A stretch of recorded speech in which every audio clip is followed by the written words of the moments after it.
Do you remember when you used to go to Starbucks to get a latte or a frappuccino or a normal cup of coffee and you'd get those gold stars that you could redeem for coffee rewards? Well, guess what? Starbucks is doing the same thing with NFT airdrops now being incorporated into their expanding Web3 rewards program. We're going to talk about that today and what is going on in the world of Starbucks coffee and NFTs. So welcome back to the Blockhash podcast channel. We're going to talk about crypto. And make sure to check out our Patreon where we do market analysis Monday through Friday. Links are in the description, as well as check out our sponsor, Pika Crypto. They're revolutionizing the intersection between gaming and NFTs, Web3, blockchain, and really showing that there is a use case there. They have a fantastic project. Make sure to check out their website, check out their Telegram, and join their community. Links are also in the description below. All right, so what's going on with Starbucks?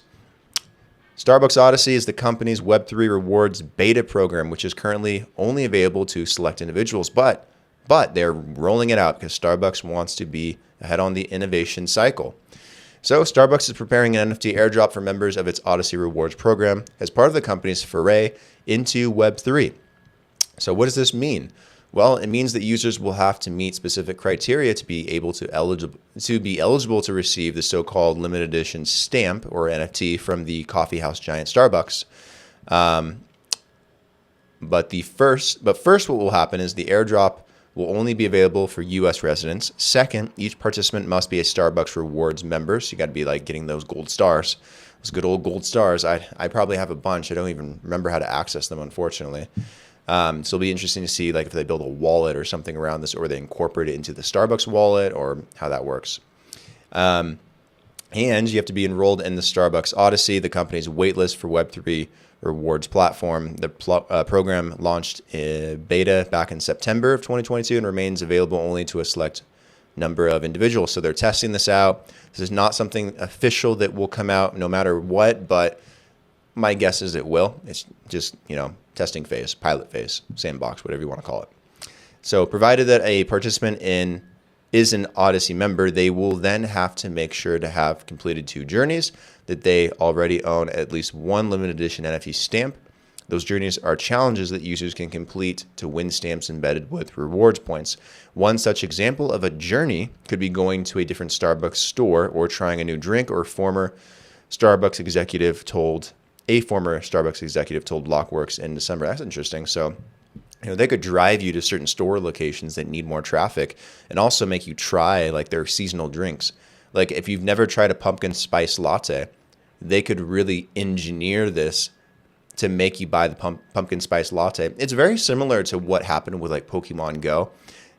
Businesses figured out that you could take Pokemon that were very attractive to go after and catch, and you could put them like in your coffee shop, and kids would go into the coffee shop to try and get that Pokemon, but it drives traffic into the coffee shop, and they got discovered customers that way, and they were able to get sales and sell coffee.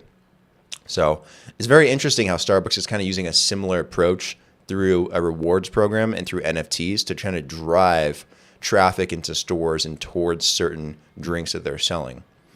I'm very curious to see how that plays out, but it's smart, it makes sense. Users who meet all of these qualifications by the company's specified date will be eligible for the airdrop according to Starbucks Odyssey's airdrop terms. You can check out the terms, I guess, here on blockworks.co. The terms also stated that you are not guaranteed a stamp of your choosing. You will receive a stamp as determined by Starbucks in its sole discretion. I don't know the difference between these stamps, these NFTs, and the discrepancy between them. Like, if it's completely random and some people get a good one and some people get a shit one, or if it's just, part of the beta program, Starbucks just kind of gives them out to see how customers react, or if we use them, or I don't know. Check out the terms. I might check out the terms later. I'm very curious. Starbucks has also shown continued interest in the world of digital ownership, and last month it released the first store NFTs, with many of the collectibles in the bundle depicting the original, much humbler Starbucks storefront that opened in downtown Seattle back in 1971. In the last 24 hours, the first store collection has generated the highest sales volume on NFT Marketplace Nifty Gateway. Ooh. let's see if we can take a look. Let's see. Rankings on Nifty Gateway. The first store collection stamp.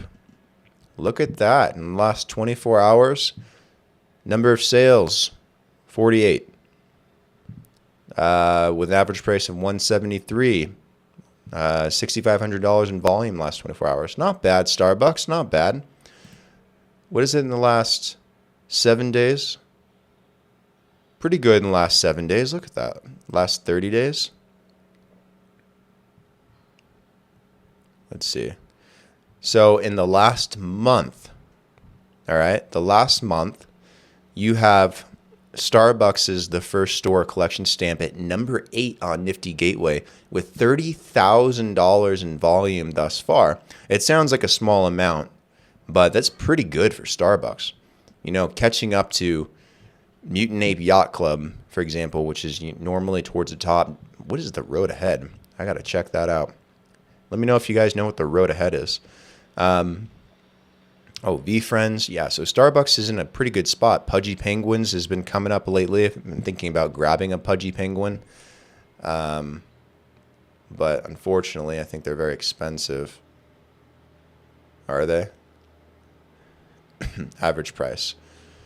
Average price for a Pudgy Penguin is very, very expensive, unfortunately. Man, I wish I had a Pudgy Penguin. All right, let's look at their collection real quick. The first Starbucks store is a place with over 50 years of rich history wrapped up in its 4 walls. This collection, inspired by original elements throughout the store, consists of 5,000 pieces, each one uniquely commemorating 1912 Pike Place. Depicted as a multimedia collage of photos, in-store textures, and prominent icons from our archives, this collection puts a modern spin on the historic landmark. The limited edition stamp is available while supplies last. Limit 1 stamp per person. Early access available to members who have 2 or more unique journey stamps as of 9 a.m. PDT, April 19th, 2023. If you are not yet a Starbucks Odyssey member, please join the waitlist if you're lucky enough to get on. This stamp comes with 1,500 bonus points that count toward your annual point total of 2023. These points expire December 31st of 2023 at the end of this year. Points have promotional value in the Starbucks Odyssey program only and do not have any cash value, unfortunately. Sale or transfer of this stamp will result in deduction of the bonus points from your annual point total. I don't know how they track that stuff, but sure thing. These are what the stamps look like. Oh, look at this old logo. The first Starbucks store. Cool stuff. So you get one of these stamps, get these bonus points. I think they're videos as well. So you click on it. Or is it a GIF? Video or a GIF? Hard to tell. They did it on Polygon. Very interesting. Very interesting. I see. All right, so that's what Starbucks is doing. Very fascinating. I think coffee is a cool use case for NFTs. I think a lot of restaurants, food and bev, retail will definitely benefit from NFTs when the second wave comes. We had a blow off top, obviously, with all the JPEGs. Now we need to see multifaceted NFTs that have utility come into play, and we're just starting to get there now. So the second wave of NFTs will come. The question is when. It will not happen this year, but I do think by 2025 we will see it, at least the beginning of it. So don't give up on NFTs. Just be smart. Don't buy into things that don't have real value. Be careful about it. Buy things you like. Buy things that you find value in, that give you some kind of value, and buy things with utility. That is not financial advice. That is just advice from your friendly Blockhash podcast. All right, guys, like the video, comment your thoughts down below. If you got one of these NFT stamps, let me know. I think it's kind of cool. If you see anything else that has been happening around Starbucks in crypto or coffee in crypto or anything that's similar, please comment down below. Share it with us. Would love to know. Subscribe to the channel if you haven't already. If you have, thank you so much. Really appreciate it. Check out the Patreon. Talk to you guys soon. Cheers.